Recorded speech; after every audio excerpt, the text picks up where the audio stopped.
ভাই ব্যাগটা একটু আপনার কাছে রাখেন। ব্যাকগ্রাউন্ড মানে কিছুই তো বুঝলাম না। পিছে দেই পুলিশ, ব্যাগে মনে হয় বোম টোম আছে, হালায় দেই। ওই কিরে, ইন্দে একটা পোলারে ব্যাগ নিয়ে যেতে দেখছস? হ স্যার, ওদিকে গেছে। ঠিক আছে। ওর যদি কইতাম ব্যাগেই জায়গায়, তাহলে তো আমারে ফাঁসাই দিত। থাক, বাইচা গেছি। কিরে হালাই কই গেল? ওরে যে জিগাই গে। আবরাই লোকেন। ওই কিরে, ওরে তো পাইলাম না। স্যার, ওই মনে হয় এদিক থেকে অনেক দূরে গেছে গা। ও দূরে গেছে গা না? আচ্ছা স্যার, ব্যাগে কি এমন আসলো যে আপনি ওর পিছে কুত্তার মতো দূরাইতেছেন? ব্যাগের ভিতরে 10 লাখ টাকা ছিল, আর ওই 10 লাখ টাকা নিয়ে পলাইবার লইছি। 10 লাখ টাকা? হন, তুই একটা কাজ কর, তুই তোর হুন্ডার দিয়া আমার একটু সামনে নামাই দিয়া। না স্যার, আমার একটা কাজ আছে, বাসায় যাওয়া লাগবো।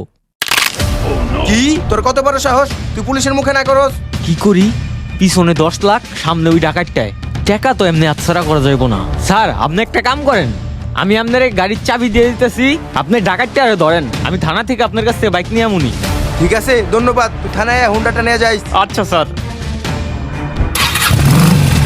যা যা যা, পুলিশটা গেছে, এখন এই 10 লাখ টাকা পুরাটাই আমার।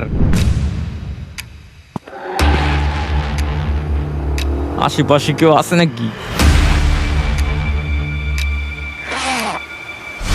কি রে, ব্যাগ দিই খালি। এইটা আবার কি? 10 লাখ টাকার চেক টেক নাকি আবার? কংগ্রেচুলেশনস, আপনার বাইক চুরি হয়ে গেছে।